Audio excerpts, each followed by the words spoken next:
एक गांव था जिसका नाम शांतिपुर था। इस गांव में श्रीमती निर्मला अपने 2 जवान बेटों के साथ रहती थी। बड़े बेटे का नाम विनय और छोटे बेटे का नाम सुमन था।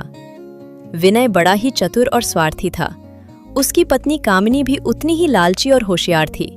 वहीं सुमन की अभी शादी नहीं हुई थी, जिस वजह से वो अपनी माँ का पूरा ध्यान रखता और उनकी सेवा करता था।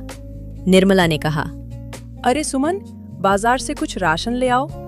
घर में चीनी और आटा खत्म हो गया है। अभी लेकर आता हूँ माँ, बस पैसे दे दीजिए। अरे बहू कामनी, सुमन को पैसे तो दे देना। माँ जी, मेरे पास पैसे नहीं हैं। आपके पास हों तो आप दे दीजिए। क्या तुम्हारे पास पैसे नहीं? ठीक है, ऐसा कर, अपने भैया विनय से ले लेना। ये सुनकर सुमन वहां से चला गया। इस पर कामिनी ने मुंह बनाते हुए कहा, हाँ हाँ, अपने बड़े भैया की कमाई खा लो, ये नहीं कि खुद कमा ले। इसके बाद वो काम करने लगी। वहीं दूसरी तरफ विनय खेती पर काम कर रहा था। सुमन फॉर्म पर पहुंचा और कहा। विनय ने पूछा, भैया पैसे दे दो, माँ ने राशन लाना है। कितने पैसे चाहिए? आपका जितना मन हो आप उतने दे दीजिए। ये सुनकर विनय ने 200 रुपए दिए और सुमन राशन लेने चला गया। दूसरी तरफ कामिनी मुंह फुलाए बैठी थी, क्योंकि सुमन अभी कॉलेज की पढ़ाई कर रहा था और विनय खेतों को संभालता था। शाम को जब विनय घर लौटा तो उसने कामिनी का उतरा हुआ मुंह देखा और पूछा, क्या हुआ कामिनी, माँ ने कुछ कह दिया? अजी, वो क्या कहेंगी? उन्हें तो अपने लाडले सुमन से ही फुर्सत नहीं है। मैं देखती हूँ सुमन हरदम घर पर ही रहता है, पढ़ाई करता, खाना खाता और आराम करता। इसके अलावा उसे और कोई काम नहीं, जबकि आप पूरा दिन खेतों पर काम करते हैं। मुझे यह बिल्कुल भी अच्छा नहीं लगता। अरे वह अभी छोटा है इसलिए। सिर्फ उम्र में छोटा होने से कुछ नहीं होता है। देखिए ना, आपके बराबर हो गया है, चाहे तो काम करवा सकता है। पर लगता है आपको खुद अच्छा लगता है पैसे उड़ाते हुए। ये सुनकर विनय भी थोड़ा सोच में पड़ गया, क्योंकि कामिनी सच ही कह रही थी। अगली सुबह निर्मला ने विनय से कहा, बेटा, आज सुमन के कॉलेज की फीस दे देना, उसके पेपर आने वाले हैं। माँ, अगर पेपर आने वाले हैं तो वह फीस खुद भर दे। वैसे भी उसकी उम्र है कमाने की। ये तुम क्या कह रहे हो बेटा? तुम्हें तो पता ही है उसका इंजीनियर बनने का सपना है। हाँ हाँ पता है, पर मेरे पास इतने पैसे नहीं हैं जो मैं उसे इंजीनियर बना पाऊं। अगर मेरे साथ खेतों में हाथ बंटवाएगा तो ही मैं इसकी फीस भरूंगा। सुनकर निर्मला काफी हैरान हुई। तभी वहां पर सुमन आया और बोला, अरे माँ, छोड़िए ना, वैसे भी मैं रात में पढ़ाई कर लूंगा, दिन में भैया के साथ खेतों में काम करवा लूंगा। शायद वह काम करते हुए थक जाते होंगे। बड़ी हैरानी वाली बात है, अचानक से विनय को क्या हो गया? इसके बाद सुमन विनय के साथ चला गया। वहीं दूसरी तरफ निर्मला को सारी बात समझ आ गई कि विनय ऐसा क्यों कर रहा है, और उसने कामिनी को अपने पास बुलाया। कामिनी बहू, जरा इधर तो आना। इस पर कामिनी मुंह बनाकर गई और बोली, बताइए माँ जी, क्या है? क्या तुमने विनय से कुछ कहा था? मैं भला क्यों कहूंगी उनसे? क्या उनके पास बुद्धि नहीं है? हाँ पता है, मेरे बेटे के पास बहुत बुद्धि है, पर उसके पास इतनी बुद्धि नहीं कि वो अपने भाई के साथ ऐसा व्यवहार करे। जरूर तुमने ही उसे भरा है। हाँ, मैंने ही भरा। अब बताइए आप क्या कर लेंगी? ये सुनकर निर्मला चुप हो गई, क्योंकि उनके पति के जाने के बाद विनय ने ही पूरे घर को संभाला था। उन्होंने मन में कहा, हे भगवान, आज कैसे दिन दिखा रहे हो। एक समय था जब ये बहू अपने देवर पर कितना प्यार लुटाती थी, और आज उससे कितना जलने लगी है। वहीं दूसरी तरफ सुमन अपने भाई के साथ खेतों में काम करवा रहा था। तभी वहां पर उसका दोस्त अमन आया और बोला, अरे तू खेतों में काम करवा रहा है? तुझे प्रैक्टिकल व्यावहारिक परीक्षा नहीं देनी है क्या? हाँ हाँ दे दूंगा, वैसे भी कल प्रैक्टिकल है। अरे कल नहीं था, लगता है तू भूल गया। मैं तो प्रैक्टिकल देकर ही आ रहा हूँ। ये सुनकर सुमन काफी परेशान हुआ। विनय ने कहा, तुझे याद नहीं था प्रैक्टिकल कब है? आखिर तू कॉलेज जाकर करता क्या है? भैया पता नहीं कैसे दिमाग से निकल गया, मुझे तो कल का याद था। अच्छा, तो इस तरह पैसे बर्बाद किए जा रहे हैं। आज घर चल, तब माँ को बताऊंगा। इसके बाद विनय ने निर्मला को सारी बात बताई, जिसे सुनकर निर्मला ने कहा, ये मैं क्या सुन रही हूँ? तुमने अपनी प्रैक्टिकल छोड़ दी? तुम्हें पता भी है तुम्हारा भैया कितनी मेहनत से पैसे कमाता है? मुझे माफ कर दीजिए माँ, मुझसे बहुत बड़ी गलती हो गई। माफी मुझसे नहीं, बल्कि अपने भाई से मांग, क्योंकि तूने अपने बड़े भाई का दिल दुखाया है। भैया मुझे माफ कर दीजिए, मुझसे बहुत बड़ी गलती हो गई। चल कोई बात नहीं, अब तेरा प्रैक्टिकल तो छूट ही गया है। ये साल तो तेरा बर्बाद, अब तो आराम से अगले साल ही पढ़ाई करना। अब मेरे साथ खेतों में काम करवाना। ये सुनकर सुमन भी काफी दुखी हुआ, क्योंकि उसकी एक गलती की वजह से उसका करियर बर्बाद हो गया। इसके बाद वो अपने भाई के साथ खेतों पर काम करने लगा। काम करते हुए उसे काफी समय हुआ, और जब फसल बिककर आई तो निर्मला ने विनय से कहा,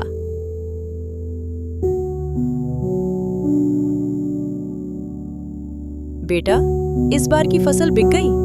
हाँ हाँ माँ, सारी फसल बिक गई है। ये तो बहुत अच्छी बात है। तो तुम ऐसा करो, आधे पैसे सुमन को दे दो। ये सुनकर विनय काफी हैरान हुआ और बोला, ये आप क्या कह रही हैं माँ? मैं भला सुमन को आधे पैसे क्यों दे दूं? हर महीने तो सारे पैसे मैं रखता हूँ। हाँ हाँ, मुझे पता है, पर इस महीने उसने भी काम करवाया था, इसलिए कह रही हूँ। अच्छा, तो सुमन ने काम करवाया तो मैं उसे आधे पैसे दूंगा? ये आपने सोच भी कैसे लिया? मैं उसे कभी पैसे नहीं दूंगा। पर क्यों बेटा? तेरी ही बहू मुंह चलाती है कि वह कोई काम नहीं करता, मेरे पति से पैसे मांगता है। अब जब उसने काम किया है तो उसे उसके पैसे दे। ये सुनकर विनय और ज्यादा गुस्से में आ गया और बोला, आप ये क्या कह रही हैं माँ? क्या आपका दिमाग खराब हो गया है जो ऐसी बातें कर रही हैं? मेरा दिमाग बिल्कुल ठीक है, समझा तू? भैया ये क्या बात हुई? माँ से बात करने का ये क्या तरीका है? तू तो चुप ही रहा, तेरा ही किया है ये सब। पर मैंने क्या कर दिया? अगर आपको पैसे नहीं देने तो मत दीजिए। अरे क्यों नहीं देगा? इसे देने ही पड़ेंगे।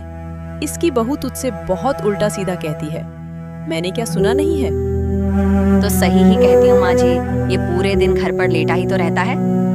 तभी तो बहू मैं पैसे मांग रही हूँ। चल दिलवा अपने पेट्रन से पैसे। पर मेहनत तो मेरे पति ने की है, तो पैसे इसे क्यों मिले? क्योंकि इसने भी मेहनत की है, इसलिए। अच्छा ऐसी बात है? अजी, आप कब तक इस तरह पागल बने रहेंगे? मैं तो कह रही हूँ आप बंटवारा विभाजन करवा लीजिए। हाँ हाँ, तुम बिल्कुल ठीक कह रही हो। आज फैसला हो ही जाए। माँ, हमारा हिस्सा हमें दे दो। ये सुनकर निर्मला और सुमन काफी दुखी हुए, और सुमन ने कहा, नहीं नहीं भैया, आप ऐसा क्यों कह रहे हैं? भला भाइयों के बीच में भी कहीं बंटवारा होता है? हाँ होता है। अगर तेरे जैसा भाई हो तो उस घर में बंटवारा होता है। मुझे मेरा हिस्सा चाहिए। ये सुनकर निर्मला काफी दुखी हुई और बोली, तुझे तेरा हिस्सा चाहिए ना? ठीक है, तुझे तेरा हिस्सा मिल जाएगा। सुमन ने कहा, ये आप क्या कह रही हैं माँ? आप भी भैया की बातों को गंभीरता से ले रही हैं। नहीं, मैं सच ही कह रही हूँ। इस तरह इसके भी दिमाग सही हो जाएंगे। खेत मेरे हिस्से आएगा, क्योंकि खेतों पर मैं मेहनत करता हूँ, और इसके हिस्से में आप मकान दे दीजिए। क्या मकान दे दूं? ये तू क्या कह रहा है? नहीं, ये तो गलत है। अरे माँ, आप कर दीजिए ना, जैसा भैया कह रहे हैं। अरे तू पागल हो गया है? वो तुझसे तेरा पूरा खेत ले लेगा। ले लेने दीजिए माँ, मुझे कोई दिक्कत नहीं। ये कहकर निर्मला ने बंटवारा करने का फैसला कर लिया। निर्मला ने विनय के नाम पर पूरा खेत कर दिया, और वे लोग वहां से चले गए। वहां से आने के बाद विनय और कामिनी ने ठीक सामने ही एक बहुत बड़ा आलीशान मकान बनवाया, जिसे देखकर सुमन और निर्मला दुखी हुए। धीरे धीरे समय गुजर रहा था। समय के साथ अब निर्मला की तबीयत काफी खराब रहने लगी। आप चिंता मत कीजिए माँ, मैं आपका इलाज बहुत अच्छे डॉक्टर से करवाऊंगा। भले ही मैं इंजीनियर नहीं बन पाया तो क्या हुआ? नहीं नहीं, ऐसा मत कह, सब कुछ ठीक हो जाएगा। बस तू कोई अच्छा सा काम ढूंढ ले। मैं काम ही ढूंढ रहा हूँ, पर कहीं काम मिल ही नहीं रहा। लगता है मेरा नसीब ही खराब है। नहीं नहीं, ऐसा मत कह, सब कुछ ठीक हो जाएगा। ये सुनकर सुमन ने कुछ नहीं कहा और वहां से चला गया। गांव में आने के बाद उसे गांव का रमेश मिला और उसने कहा, अरे सुमन, मैं सुन रहा हूँ तुम्हारा भाई तुमसे अलग रहने लगा। हाँ हाँ भैया, तुम बिल्कुल ठीक कह रहे हो। उन्होंने घर का बंटवारा कर दिया। अरे, आजकल तो समय ऐसा ही चल रहा है। जरूर उन्होंने सब अपनी पत्नी के कहने पर किया होगा। मुझे नहीं पता भैया, मैं किसी को दोष नहीं दे रहा। शायद मेरी किस्मत ही खराब है जो मेरा भाई मुझसे दूर हो गया। वहीं यह सब विनय सुन रहा था और वह वहां से मुंह बनाकर चला गया।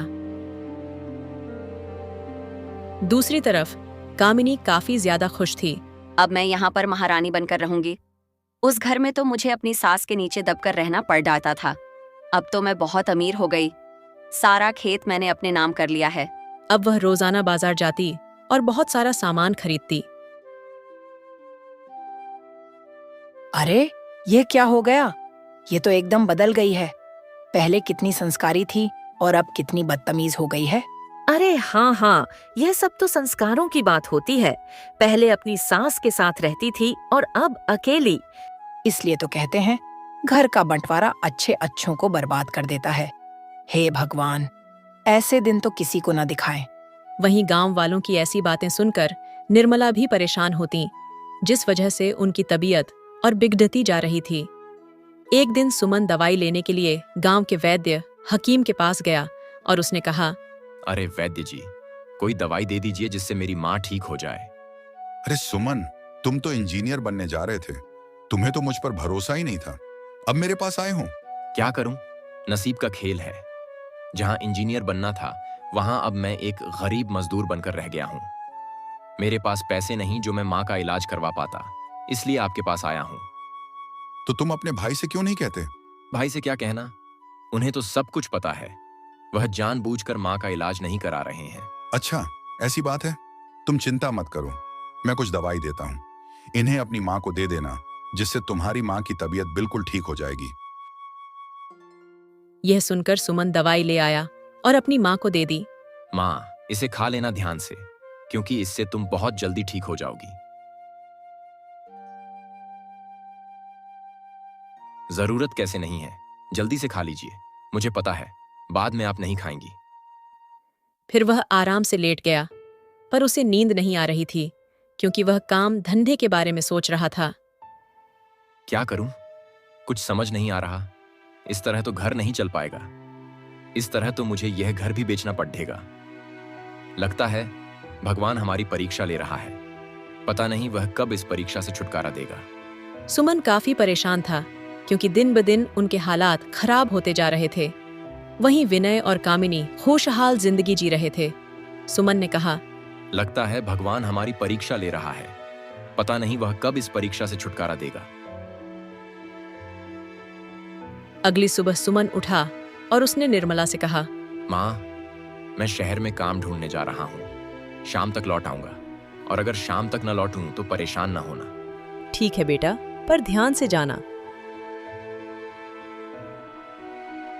सुनकर सुमन काम ढूंढने के लिए शहर में निकल गया, पर उसे कहीं भी काम नहीं मिला, जिससे वह काफी टूट गया और दुखी होकर, लगता है मुझे यहाँ काम नहीं मिलेगा। अब मैं कहीं और काम देखता हूँ। यह कहकर वह एक घने जंगल में आ गया, क्योंकि वह पूरी तरह से उम्मीद हार चुका था। जंगल आने के बाद वह एक पेड़ियच के नीचे बैठ गया और काफी दुखी हुआ। अब भी वह बैठा ही था, तभी वहां पर एक हिरण, डियर आया। हिरण उसे बड़ी गौर से देख रहा था, जिस पर वह थोड़ा हैरान हुआ। तुम मुझे इस तरह क्यों देख रहे हो? क्या तुम भी मुझ पर हंस रहे हो? मैं तुम्हारी परेशानी को समझने की कोशिश कर रही हूँ। क्या हो गया है तुम्हें? तुम इतने परेशान क्यों हो? हिरण को इस तरह बोलता देख सुमन बहुत ज्यादा हैरान हुआ और बोला, तुम बोल कैसे सकते हो? हर जानवर बोल लेता है, बस ये है जो सच्चे मन होता है उन्हें हमारी आवाज सुनाई देती है। अब बताओ क्या हुआ है? मैं बहुत ही मुसीबत में हूँ, कुछ समझ नहीं आ रहा। क्या करूं? लगता है मेरा जीवन बेकार हो गया।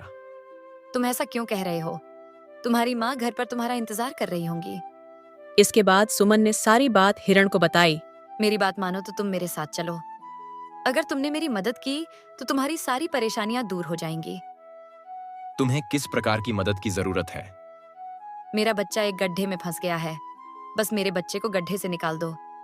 इसके बाद मैं तुम्हें खजाने के बारे में बताऊंगी, जिससे तुम बहुत अमीर हो जाओगे। और कहा। यह सुनकर सुमन काफी हैरान हुआ। इसके बाद वह हिरण के साथ चला गया। हिरण सुमन को जंगल के काफी अंदर ले आया, जिस पर सुमन ने कहा, कहाँ है तुम्हारा बच्चा? थोड़ी दूर और चलो, तुम्हें मेरा बच्चा एक गड्ढे में दिखाई देगा। इसके बाद वह जंगल के काफी दूर आने पर एक खाई। मेरा बच्चा इसी खाई में गिर गया है। पर तुम तो कह रही थी तुम्हारा बच्चा गड्ढे में गिर गया है। हाँ, मुझे पता था। अगर मैं तुम्हें सच्चाई बता देती तो तुम मेरे साथ नहीं आते। मेरी मदद करो, मैं अपने बच्चे के बिना नहीं रह पाऊंगी। सुमन को कुछ समझ नहीं आया कि वह किस प्रकार हिरण के बच्चों को निकाले, और उसने हिरण से कहा, मुझे खाई से बच्चा निकालने के लिए इसके अंदर जाना पड़ेगा। तो चलो जाओ ना, रोका किसने है? पर अगर नीचे कुछ हुआ तो? नहीं, कोई नहीं होगा। मैं तुम्हें रस्सी दे रही हूँ, तुम इसे पकड़ दियाज कर चले जाओ। यह कहकर हिरण ने सुमन को एक रस्सी बताई जो पेड्याच पर टंगी हुई थी। रस्सी को देखकर वह बहुत हैरान हुआ। अरे, ये यहाँ पर रस्सी कहाँ से आ गई? इसके बाद सुमन ने रस्सी को खाई में फेंका और वह खाई में नीचे उतरने लगा। उसे काफी डर लग रहा था। हे भगवान, मेरी रक्षा करना, आज किस मुसीबत में फंस गया। वहीं दूसरी तरफ रात होने आई, पर अभी तक सुमन लौटकर नहीं आया, जिस पर निर्मला काफी परेशान हुई। अरे, ये अभी तक लौटकर क्यों नहीं आया? अब तो रात हो गई। इसके बाद वह गांव में सुमन को ढूंढने निकली, पर उन्हें अपना बेटा नहीं मिला। तभी उन्हें विनय दिखाई दिया, जिस पर उन्होंने कहा, अरे विनय, तेरा भाई अभी तक लौटकर नहीं आया है। तो मैं क्या करूं माँ? और वैसे भी अब मुझे आप लोगों से कोई मतलब नहीं। ये तू क्या कह रहा है? भले ही बंटवारा हो गया हो, इसका मतलब ये नहीं कि रिश्ते खत्म हो गए। नहीं, मुझे अब आपसे कोई मतलब नहीं। ये सुनकर निर्मला काफी दुखी हुई और वो घर लौट आईं। वहीं दूसरी तरफ सुमन खाई के अंदर उतरता जा रहा था। वो काफी हैरान था क्योंकि वो बहुत गहरी थी। तभी उसे वहां पर एक दूसरा जंगल दिखाई दिया, जिसे देखकर वो हैरान हुआ। अरे, यहाँ पर तो दूसरा जंगल है। इसके बाद वो उस जंगल के अंदर चला गया तो उसे वहां एक गुफा दिखाई दी। अरे, यहाँ पर तो एक गुफा भी है, पर हिरण का बच्चा तो कहीं दिखाई ही नहीं दे रहा, जबकि हिरण ने तो कहा था उसका बच्चा यहीं कहीं होगा। इसके बाद वो गुफा में जाकर जंगल की ओर अंदर चला गया। उसने जंगल को अच्छी तरह देखा, पर उसे वहां कोई भी बच्चा दिखाई नहीं दिया, जिससे वो काफी परेशान हुआ। अरे, यहाँ पर तो कोई हिरण का बच्चा है ही नहीं। सुमन को कुछ समझ नहीं आ रहा था। वहीं दूसरी तरफ सुमन को जाए पूरे 4 दिन हो गए थे और निर्मला काफी परेशान थी। तभी वहां किरण आई और बोली, अरे चाची, क्या हो गया? इतनी परेशान क्यों लग रही हो? और सुमन दिखाई नहीं दे रहा है, वह कहाँ चला गया? पता नहीं कहाँ चला गया, यही तो मुझे समझ में नहीं आ रहा। काम का कहकर गया था। क्या? तो अभी तक सुमन लौट कर नहीं आया? अभी तक तो नहीं लौट कर आया। तो आपने विनय से नहीं कहा क्या? अरे, विनय से कहा था, पर उसने मुझे भगा दिया। अरे, यह सब तो मेरे नसीब का ही दोष है जो मुझे ऐसा बेटा मिला, और दूसरा जो बेटा मेरा ध्यान रखता था वह पता नहीं कहाँ चला गया। आप परेशान मत हो चाची, आपका बेटा आ जाएगा। वहीं दूसरी तरफ कामिनी को जब ये पता लगा तो वो काफी खुश हुई। ये तो बहुत अच्छा हुआ, इसका मतलब सुमन कहीं चला गया है। अगर सुमन लौट कर नहीं आया तो ये घर भी मैं अपने नाम कर लूंगी। कामिनी बहुत सारी गलत आदतों में फंस चुकी थी। अब वो जुआ भी खेलने लगी, क्योंकि एक बार वो पैसे जीत गई थी, जिस पर उसने कहा, ऐसा करती हूँ, इस बार घर में जितना भी पैसा है सारे जुए में लगा देती हूँ, मैं तो बहुत ज्यादा अमीर हो जाऊंगी। ये कहकर कामिनी ने बिना बताए सारे पैसे को जुए में लगा दिया, जिसके बाद कामिनी जुआ हार गई और वो काफी दुखी हुई। हे भगवान, यह क्या हो गया? मैं जुआ कैसे हार गई? हे भगवान, अब इन्हें क्या बताऊंगी? वहीं दूसरी तरफ विनय जब घर लौटकर आ रहा था तो उसे गांव का सेठ धनपाल मिला और उसने कहा, अरे विनय, कहाँ जा रहे हो? घर पर जा रहा हूँ। घर पर जा रहे हो, पर घर पर जाकर क्या करोगे? तुम्हारी बीवी तो जुए में घर, खेत सब कुछ हार गई है। ये सुनकर विनय काफी हैरान हुआ और बोला, ये आप क्या कह रहे हैं? मेरी पत्नी ऐसा नहीं कर सकती, वह तो कभी जुआ खेलती भी नहीं है। अरे, किसने कह दिया? वह तो रोजाना जुआ खेलती थी और आज सब कुछ हार गई, समझे? और इसलिए तुम्हारा खेत और घर मेरा हुआ, कल तक खाली कर देना। ये सुनकर विनय काफी दुखी हुआ और वो घर आया और उसने कामिनी से कहा, ये मैं क्या सुन रहा हूँ? तुम जुए में सारा घर खेत सब हार गई। मुझे माफ कर दीजिए, मैंने सोचा था इससे हम लोग और अमीर हो जाएंगे। और तुम सेठ की बातों में भी आ गई। हे भगवान, अब मैं क्या करूं? तुमने तो मुझे बर्बाद कर दिया। मुझे माफ कर दीजिए, मुझसे बहुत बड़ी गलती हो गई। यह सब मेरी वजह से ही हुआ है। विनय काफी दुखी हुआ और जोर जोर से रोने लगा। वहीं जब ये सब निर्मला को पता लगा तो वो भी काफी परेशान हुई। हे भगवान, ये होता है लालच का फल।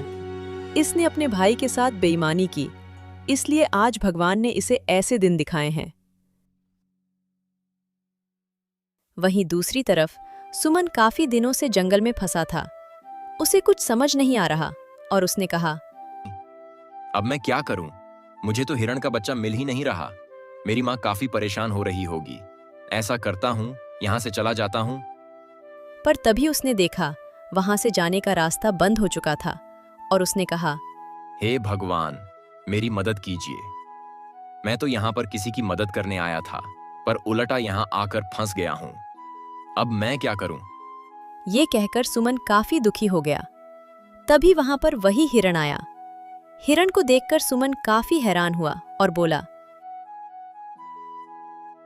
तुम यहाँ क्या कर रही हो? तुम तो ऊपर थी ना? नहीं नहीं, मैं इसी दुनिया में रहती हूँ।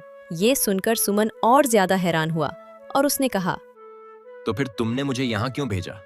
तुम खुद भी तो अपने बच्चे को बचा सकती थी ना? हाँ हाँ, मुझे पता है, मैं तो तुम्हारी परीक्षा ले रही थी। ये कहकर वो हिरण एक सुंदर राजकुमारी में बदल गया। राजकुमारी को देखकर ऐसा लग रहा था जैसे वो यहाँ की रानी हो। और ये सब देखकर सुमन काफी हैरान हुआ और बोला, ये कैसे हो सकता है? तुम एक लड्डी डेचकी में कैसे बदल गईं? क्योंकि मैं यहाँ की रानी हूँ। ये मायावी जंगल है। मायावी जंगल? तो तुमने मुझे यहाँ क्यों बुलाया? तुम मेरे साथ क्या करना चाहती हो? तुम बिल्कुल शांत हो जाओ, मैं तुम्हें कोई हानि नहीं पहुंचाऊंगी। मैं तो बस तुम्हारी परीक्षा ले रही थी, क्योंकि यहाँ पर बहुत सारे लोग आते हैं। मैंने कई लोगों से मदद मांगी, पर किसी ने भी मेरी मदद नहीं की। पर तुमने मेरी मदद की और इसलिए मैं तुमसे बहुत खुश हूँ। ये सुनकर सुमन काफी खुश हुआ और बोला, अगर आप मुझसे खुश हैं तो मुझे यहाँ से बाहर निकालें, क्योंकि मेरी माँ इंतजार कर रही होंगी। हाँ हाँ, क्यों नहीं, पर पहले मैं तुम्हें कुछ देना चाहती हूँ। मैंने वादा किया था ना, मैं तुम्हें खजाने के बारे में बताऊंगी। इसके बाद राजकुमारी सुमन को उसी गुफा में ले गई जिस गुफा को सुमन ने देखा था। गुफा के अंदर जाकर सुमन काफी हैरान हुआ, क्योंकि वहां पर बेशकीमती खजाना था। तुम्हें जितना ले जाना है तुम ले जाओ, आज से यह सब तुम्हारा हुआ। ये सुनकर सुमन काफी ज्यादा हैरान हुआ, क्योंकि उसके सामने खजाने की चट्टान लगी थी। उसने कहा, इतना सारा खजाना? नहीं, मुझे तो बस थोड़ा सा चाहिए जिससे मेरा गुजर बसर हो सके। ये सुनकर राजकुमारी काफी खुश हुई और उसने सुमन को बहुत सारा खजाना देकर वहां से विदा कर दिया। सुमन बहुत जल्द अपने गांव लौट आया और जब वो अपने घर गया तो हैरान था, क्योंकि वहां पर उसके भैया विनय और भाभी कामिनी खड़े हुए थे, जो अपनी माँ निर्मला से बार बार एक ही बात कह रहे थे। माँ, हमें अपने घर में रख लो। आपको तो पता ही है हमारे हालात। हाँ हाँ, पता है। जैसा तुम लोगों ने किया वैसा ही तुम्हारे साथ हुआ है। अब मैं तुम्हें यहाँ नहीं रखूंगी। तभी निर्मला की नजर सुमन पर पड़ी और वो बहुत ज्यादा खुश हो गई और बोली, अरे सुमन, तुम आ गए। कहाँ चले गए थे? तुम्हें पता भी है, तुम्हें जाए पूरा 1 हफ्ता हो गया है। हाँ हाँ, मुझे पता है, पर आपको यकीन नहीं होगा मैं कहाँ गया था। पर यह सब क्या है? भैया और भाभी की यह हालत क्या हो गई? सुमन, मेरी मदद कर भाई, हम लोग बर्बाद हो गए हैं। माँ तो हमें अपने घर में रहने नहीं दे रही, तू ही मदद कर दे। नहीं नहीं, ये क्यों मदद करे? तूने इसकी मदद की थी। तूने तो हम लोगों से नाता तोड़ दिया, अब मदद क्यों मांग रहा है? आप क्या कह रही हैं माँ? यह आपका बेटा है। हाँ हाँ, मुझे पता है बेटा है, पर बेटा होने के बाद भी उसने बेटे का फर्ज नहीं निभा पाया, न ही भाई का। मुझे माफ कर दीजिए, मुझसे बहुत बड़ी गलती हो गई। ये सब मेरी वजह से ही हुआ है। अरे भाभी, आप माफी क्यों मांग रही हैं? आपकी कोई गलती नहीं है। और उसके बाद सुमन ने निर्मला को काफी समझाया। ये सुनकर विनय और कामिनी काफी खुश हुए। ठीक है, रह लो मेरे घर पर, मुझे कोई दिक्कत नहीं है। माँ, ये खजाना आपका है। वहीं सुमन ने निर्मला को बहुत सारा खजाना दिया और कहा। इसके बाद सुमन ने निर्मला को सारी बात बताई। अब तो आप खुश हैं ना? हाँ हाँ बेटा, मैं बहुत खुश हूँ। मैंने तुमसे कहा था ना, भगवान पर भरोसा रख। भगवान ने तुझे तेरे भरोसे का फल दिया है। मैं बहुत खुश हूँ।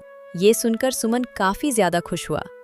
वहीं विनय और कामिनी काफी ज्यादा पछता रहे थे, क्योंकि उनसे बहुत बड़ी भूल हुई थी। पर वो खुश थे कि सुमन ने उन्हें माफ कर दिया और अब वो लोग आराम से ही रह रहे थे।